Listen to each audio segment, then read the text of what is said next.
ప్రభునందు ప్రియులైన మీకందరికీ యేసుక్రీస్తు ప్రభువారి నామములో శుభవందనాలు తెలియజేస్తూ ఉన్నాం.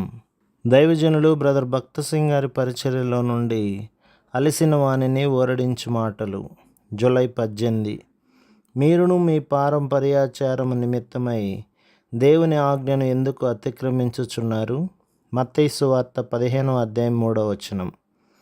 అహరోను అతని కుమారులు సమాజం ఎదుట నీళ్లతో స్నానం చేయించబడిరి.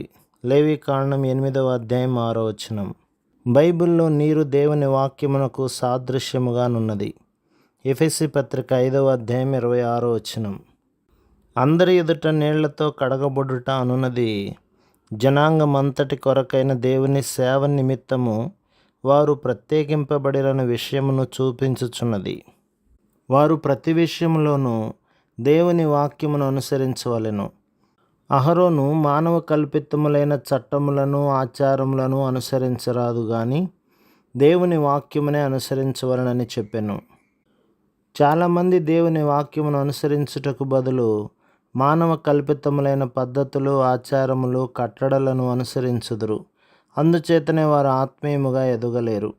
మన అవసరతలు, సమస్యలు, కార్యకలాపములకు దేవుని వాక్యములో హెచ్చరికలు ఇవ్వబడినవి. దేవుని వాక్యమును మనము ఘనపరిచితేనే గాని ఆయన సంపూర్ణతలో పాలిభాగము పొందుటకు మనకు హక్కు లేదు. దేవుని వాక్యమును నిర్లక్ష్యం చేయుట ద్వారా దేవుని సంపూర్ణతలో మన భాగమును పోగొట్టుకొనుచున్నాము. మనము దృఢమైన తీర్మానము చేసుకొని దేవునితో, ప్రభువా, నీ వాక్యమునకు నేను అన్ని విషయములలో సంపూర్ణ విధేయతను చూపుదును అని ప్రణాళికలే గాని కార్యకలాపములే గాని నీకే విధేయుడనగుదును అని వాగ్దానము చేయవలెను. ఆ దర్శనముతోనే దేవుడు చాలా సంవత్సరముల క్రిందట మమ్మను చెన్నైకి పంపెను. మానవ కల్పితములైన పద్ధతులు, ఆచారములకు అచ్చటి విశ్వాసులందరూ బానిసలై ఉండుటను కనుగొంటిమి.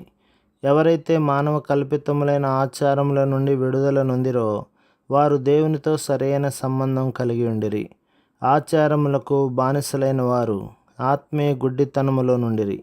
వారు దేవుని వాక్యమును సంపూర్ణంగా అనుభవించలేరు. వారి జీవితముల విషయంలో దేవుని ఉద్దేశమును కూడా గ్రహించలేరు. అందుచేతనే లక్షలాది మందితో కూడిన సమాజం ముందు మోషే, అహరోను మరియు అతని కుమారులను నీళ్లతో కడిగెను. అది బహిరంగ ప్రదర్శన కొరకు కాదు, మాదిరిగా నుండుటకే. మొట్టమొదటిగా అహరోను నిందారహితుడుగా నుండవలెను. దేవుని శక్తి వలన అతడు నిందారహితుడయ్యెను. దేవుడు తన బలమైన హస్తము చేత అతనిని ఏర్పరచుకొనెను గనక అతడు కళంకము లేనివాడుగా నుండెను. అదే విధముగా మనము ఏ కళంకము లేకుండా ఉండవలెనని మనంతట మనము ప్రయత్నించిన ఎడల జయము పొందలేము. మనము తప్పనిసరిగా ఏదో ఒక పోరాటము, పతనము, బలహీనతను ఎక్కడో ఎప్పుడో కలిగి ఉందము. మన మానవ ప్రయత్నముల వలన మనము నీతిమంతులముగా చేయబడలేము.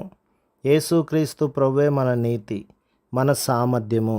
ఆయన మనలను సంపూర్ణులనుగా, పరిపూర్ణులనుగా చేయును, మన సామర్థ్యం వలన కాదు. కొలస్సీ పత్రిక 2:10 ఇట్లు చదువుచున్నాము, ఆయన యందు మీరును సంపూర్ణులై ఉన్నారు. ఇది చాలా సహాయకరమైన, ప్రాముఖ్యమైన వచనము. యేసుక్రీస్తు ప్రభువే నా పరిపూర్ణత, నా సామర్థ్యము. అందుచేతనే మనము యేసుక్రీస్తు ప్రభువు నామమున ప్రార్థన చేయుదుము. తెలిసియో తెలియకనో మనము, ప్రభువా, నా అంతట నాకు నీ యొద్దకు వచ్చు అర్హత లేదు గాని నీవు నా కొరకు ఏమి చేసితివో దానిని బట్టియే నీ యొద్దకు వచ్చుచున్నానని చెప్పుదుము. అహరోను దేవుని సేవించదలిచిన ఎడల దేవుని వాక్యమునకు అన్ని విషయములలో తనను తాను అప్పగించుకొనవలెనని జ్ఞాపకము చేయబడెను. అతడు అనుదినము దానిని అభ్యాసము చేయవలెను. ప్రభు మిమ్మును, మీ కుటుంబమును, మీ సంఘమును దీవించి ఆశీర్వదించునుగాక. ఆమేన్.